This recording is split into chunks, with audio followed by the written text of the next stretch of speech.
여러분, 안녕하십니까? 자, 오늘부터는 우리가 갈라디아서를 하겠습니다. 사도 바울 아시죠? 원래 이름은 사울이었습니다. 그러나 그는 신약 성경 중에서 가장 중요한 분량이 많고 영향력이 많은 그러한 성경 글을 쓴 사람이기도 합니다. 오늘 우리는 그 바울의 서신 중에서 갈라디아서를 살펴보기로 합니다.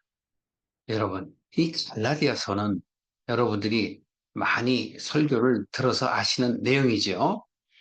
이 갈라디아서는 사도 바울이 여러 차례의 전도 여행을 통해서 자신의 그 복음에 대한 뜨거운 열정을 전할 때 가장 첫 번째로 갔던, 즉 1차 전도 여행 때에 갔던 곳이기도 합니다. 그래서 바로 이 안디옥 근처에 있는 그 지방들, 이고니온이라든가 또는 그 우리들이 많이 알고 있는 그런 루스트라, 더베 이런 곳에 교회를 세우게 되는 것이죠. 당시 교회라는 건 오늘날처럼 이렇게 유형의 교회를 얘기하는 것이 아니고 그룹 또는 어떤 개인적인 복음을 받아들이는 사람들에게 예, 그 자신이 느낀 바로 복음을 전파하게 된 것입니다. 물론 나중에 교회에 대해서도 우리가 좀 더 심도 있게 한번 나눌 기회가 있을 것입니다. 자, 오늘은 바로 이 바울이 왜 이 갈레아디아 교회에 강력한 그런 액션, 물론 글로서에 보여주는 거죠. 그런 행동을 취할 수밖에 없었던 그 배경을 잠깐 설명을 드리고 가보겠습니다. 아, 사도 바울이 가서 복음을 잘 전해서 그곳에 이제 복음을 받아들인 사람들이 있어서 바울은 아주 기뻐했던 마음이었죠. 그런데 바로 유대인들이 그곳에 찾아가서 사도성에 대한 의문을 제기하며 자신들이 원하는 복음을 따라오게 합니다. 그것이 바로 무슨 이야기일까요? 예.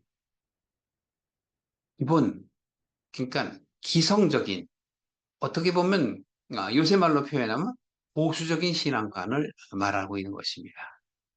이들은 신약 시대에 살고 있지만 구약의 토라를 잘 알고 있는 사람들이기도 합니다. 그래서 이들은 유대교에서 기독교를 받아들인 사람들이죠. 그러니까 당시에는 유대교인들, 즉 바리새파, 사두개파 그 외에 그 토라를 중심으로 해서 이어져 온 그 신앙의 무리들과 이제 예수님이 오셔서 새로운 복음을 전하고 오늘날의 기독교죠. 그 복음을 전하시고 세상을 떠난 이후에 사도들이 복음을 증거하고 예수님이 살아생전에 복음의 영향을 받은 사람들이 모인 집단이 바로 기독교입니다. 크리스찬이라고 얘기하는 사람들이죠.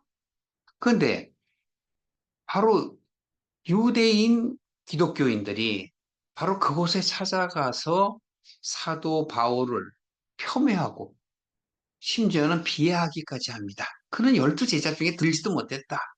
그런데 12제자들은 할례를 다 받았고 또 제사도 열심히 지냈다.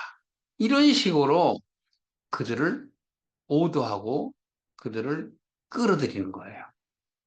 그 이야기를 들은 사도 바울은 속으로 분개했던 것이죠. 이것을 바로잡아야 돼요. 그래서 한 목소리로 글을 써서 전한 것입니다. 그래서 갈라디아, 물론 갈라디아 지방을 얘기하는 거지만 이 갈라디아서의 어원은 바로 갈라라는 뜻에서 나옵니다. 갈라. 물론 성어 원어를 보면은 5016번에 나오는데 이 갈라라는 뜻이 히브리 말입니다. 그 히브리 말로 뭐냐면 부르다, 회전하다 이런 뜻이에요. 부르다, 회전하다. 그런데 이 갈라에서 또 나온 어원 중에서 갈릴리라는 말이 있지 않습니까? 그렇죠, 여러분. 여러분이 잘 아시는 예수님의 첫 사역지가 갈릴리 아니에요. 거기서 많은 사역을 하셨죠. 제자들을 거기서 선택을 하시고 그곳에서 특히 유다랑 또는 그 외에 뭐 바세바라든가 이런 여러 지역을 다니시기도 했지 않습니까? 갈릴리. 또 예수님이 돌아가신 곳은 어딜까요? 골고다죠. 골고다. 그러니까 이 갈릴리나 바로 골고다는 같은 어원에서 나왔어요. 영적 의미로 말씀을 드리는 거예요. 예수님은 요한복음 우리가 1장 1절부터 5절까지 살펴보시면 말씀이라 그러죠. 창세기 1장에도 바로 하나님께서 말씀으로 이 세상을 지으셨다고 얘기하지 않습니까? 그러면 요한복음 1장 1절만 보더라도 말씀이 하나님과 함께 계셨는데 그 말씀이 바로 곧 하나님이시라 이렇게 얘기하기도 하죠. 그런데 그 말씀이 아니고는 모든 것이 이 세상 모든 것이 된 것이 없다. 그러니까 그 말씀으로 모든 것을 지어졌다라고 말하고 있습니다. 근데 바로 예수님이 죽은 곳이 골고다예요. 우연하게도. 그런데 우연하지 않은 것이 바로 골고다도 아까 말씀드린 것처럼 갈라에서 어원에서 나온 거예요. 그래서 말씀이 구르다가 회전하다가 멈춰선 곳이 바로 어디예요? 골고다입니다. 예수님이 십자가에 못 박혀 죽은 곳이 바로 골고다지 않습니까? 그걸 여러분들이 염두에 두시고 사도 바울이 이제 갈라디아를 통해서 어떻게 우리에게 말씀하시는가를 여러분들이 살펴보시길 바래요. 자, 1장 1절을 보시겠습니다. 사람들에게서 난 것도 아니요 사람으로 말미암은 것도 아니요 오직 예수 그리스도와 죽은 자 가운데서 그리스도를 살리신 하나님 아버지로 말미암아 사도된 바울은 사도성에 대해서 여기서 강력하게 얘기하는 거예요. 그런데 나는 누가 시켜서 사도가 된 게 아니야. 그러면서 뭐라 그래? 그리스도를 살리신 하나님 아버지, 하나님께서 자신을 사도로 삼으셨다는 것이에요. 그럼 여러분들은 어떻게 봐야 할까요? 바로 이 하나님의 뜻에 의해서 자신은 예수 그리스도를 따르는 사람들을 핍박하던 자였는데 거기서 변화가 된 거예요. 물론 스테반의 죽음도 목도했었지만 사도 바울은 바로 성령님이신 예수님을 만나고 또 육체적으로 장님이 되었고 또 나음을 입었고 그가 갖고 있는 그 구약에 대한 여러 가지 그 해박한 지식들이 잘못 사용되었다라는 것을 깨달은 자란 말이에요. 물론 바울이 사역하기 그 중간에 몇 년 동안 바울은 수많은 고생을 했던 거예요. 그리고 우리가 바울을 조금 살펴보면 바울은 정말 예전에 같은 동료였던 그 유대인들에게 수많은 핍박을 받았어요. 죽다 살아난 게 한두 번이 아니라고. 나중에 우리가 복음서를 통해서 저희가 한번 살펴보기로 하겠습니다.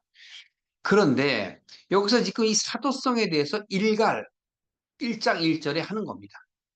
나는 하나님 아버지로부터 말미암아 사도되었다라고 이야기하는 것입니다. 그러니까 사도에 대한 정당성에 대해서 이야기를 하고 2절에 보시면 함께 있는 모든 형제로 더불어 갈라디아 여러 교회들에게 아까 말씀드린 안디옥 지방, 안디옥 교회, 루스드라 그런 더베 여러 그 교회들에게 하는 거예요. 우리 하나님 아버지와 주 예수 그리스도로 쫓아서 은혜와 평강이 있기를 원하노라 라고 인사말을 하게 됩니다. 그리고 4절에 보면 그리스도께서 하나님 곧 우리 아버지의 뜻을 따라 악한 세대에서 우리를 건지시려고 우리 죄를 위하여 자기 몸을 들이셨으니 자 이제는 예수님에 대해서 얘기를 하죠. 예수님이 죽으시면 어떻게 된 거죠? 그리스도가 되신 것이죠. 예수님은 육신의 예수고 그리스도는 바로 육신에서 하나님께로 돌아간 그 존재 전체를 이야기하는 것이고 바로 우리를 우리 죄에서 구원할 메시아를 얘기하는 거예요. 그리스도와 메시아는 동의어예요. 같은 말입니다. 그래서 이 메시아가 바로 악한 세대들, 즉 자기의 의를 드러내고 바로 하나님을 경외한다 하면서 정말 경외하지 아니하며 자기의 욕심에 따라 사는 세대를 바로 악한 세대라고 얘기해요. 또 하나님께서 우리들을 구원하시려는 그 뜻, 그 의도를 전혀 생각하지 못하고 율법에 의하여 자신들이 하나님 안에 들어가지 아니하고 바깥에서 관망하면서 바로 자신의 의를 드러내려는 사람들이 바로 그 당시에 부지기수였어요. 당시에 바리새파, 사두개파 이러한 사람들은 여러분들이 잘 알다시피 바로 기득권 계층의 사람들입니다. 물론 제사장도 포함해서요. 그렇다면 바로 이들이 바로 토라를 연구하고 그 토라에서 얘기하는 레이기, 민수기의 그러한 의식이나 예법, 또 모세가 받아온 십계명을 통한 바로 633가지의 그러한 법률들, 이것들을 지키라고 강요하며 바로 그 위에 군림했던 자들이에요. 오늘날은 어떻습니까? 오늘날의 현대 교회들은 그 범죄에서 얼마나 벗어났다고 생각을 하십니까? 우리 대한민국도 큰 문제를 갖고 있습니다. 바로 우리가 일제 치하에 있을 때, 즉 일제 강점하에 있을 때도 기독교인들의 신앙은 정말 반듯했습니다. 바로 그들은 어려운 시대이긴 하지만 그래도 참 하나님을 찾으려는 그런 노력을 하고 그들의 어려움을 하나님께 고하며 나라의 회복을 강구했던 자들이에요. 그러나 오늘날에는 이 기독교의 인구들이 겉으로는 많은 것 같아도 실제적으로는 이제 청소년들 또는 어린 아이들의 그 교회에 다니는 프로테지는 극히 약합니다. 10% 이하예요.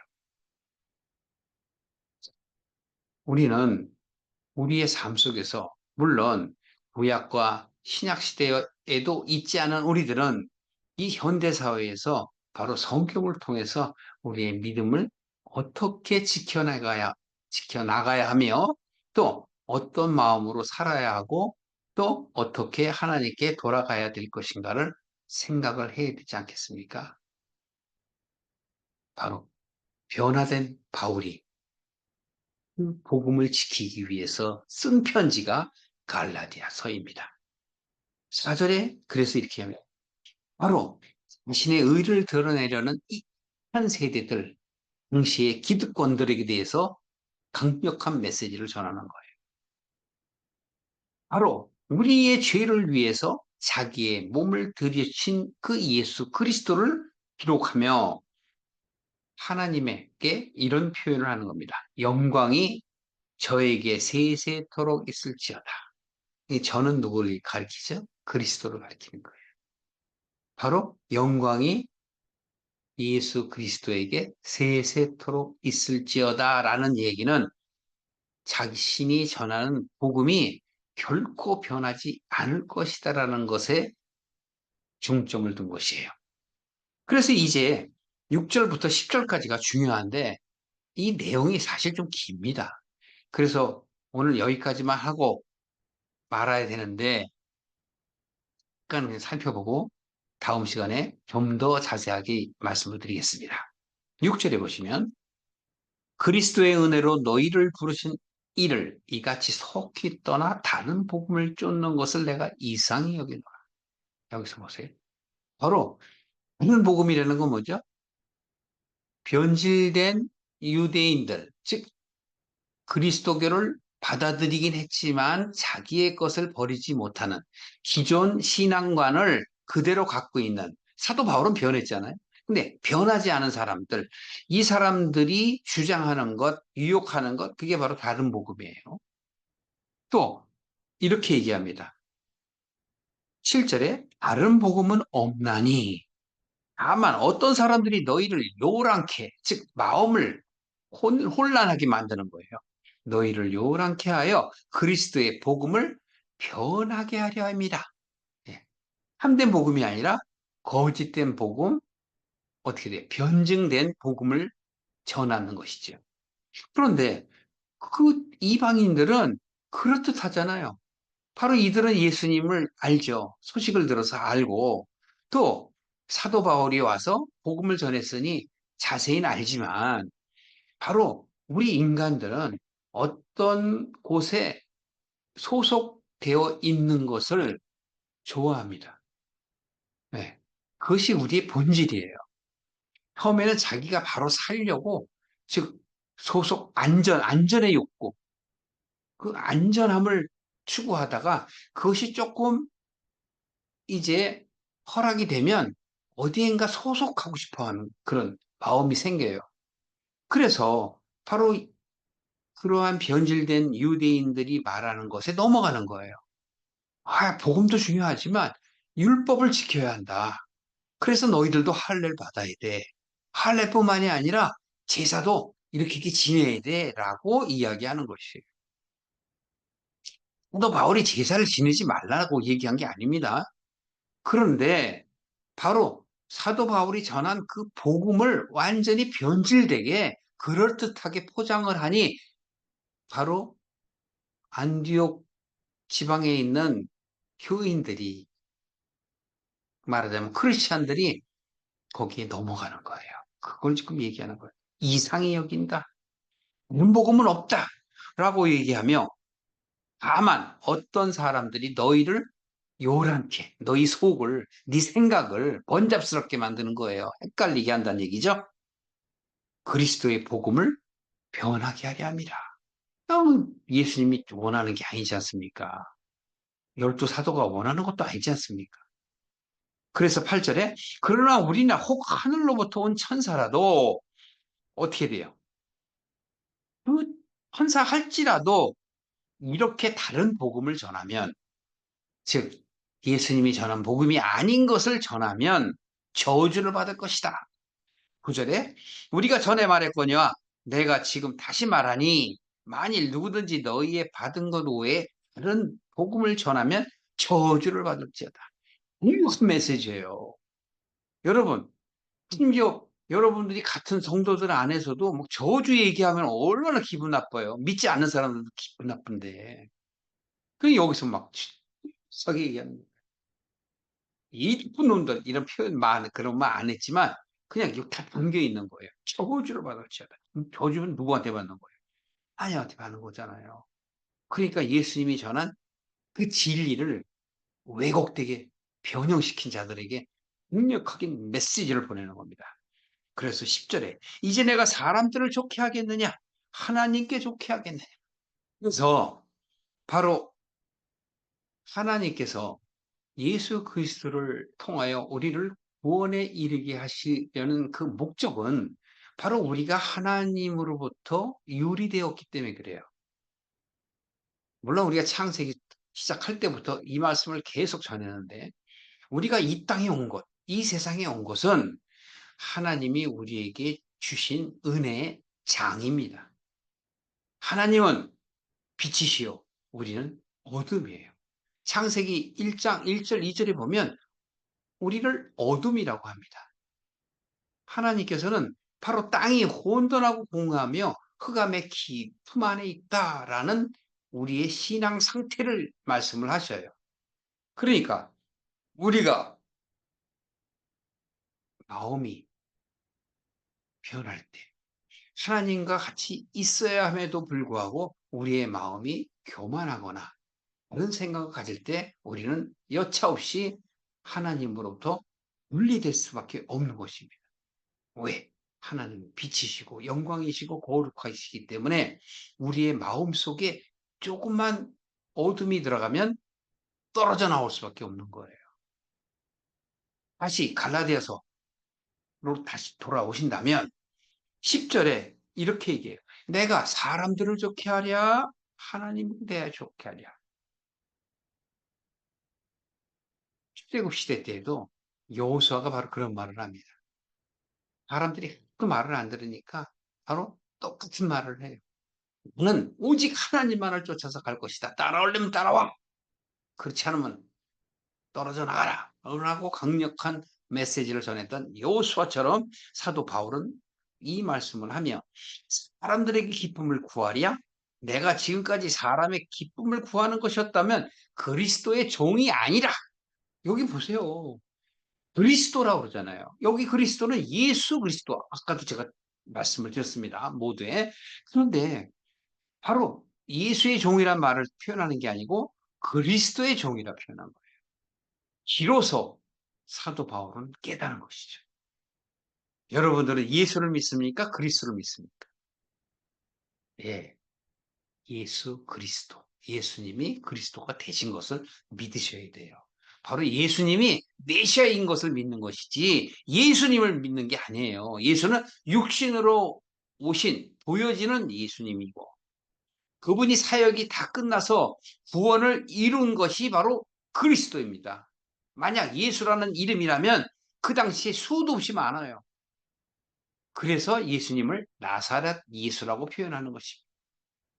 오늘은 서론과 더불어서 간단하게 말씀을 드렸습니다. 다음 시간에 6절 이하 다시 깊이 좀 살펴보겠습니다. 여러분 평안한 하루가 되시기를 주님의 이름으로 축복합니다.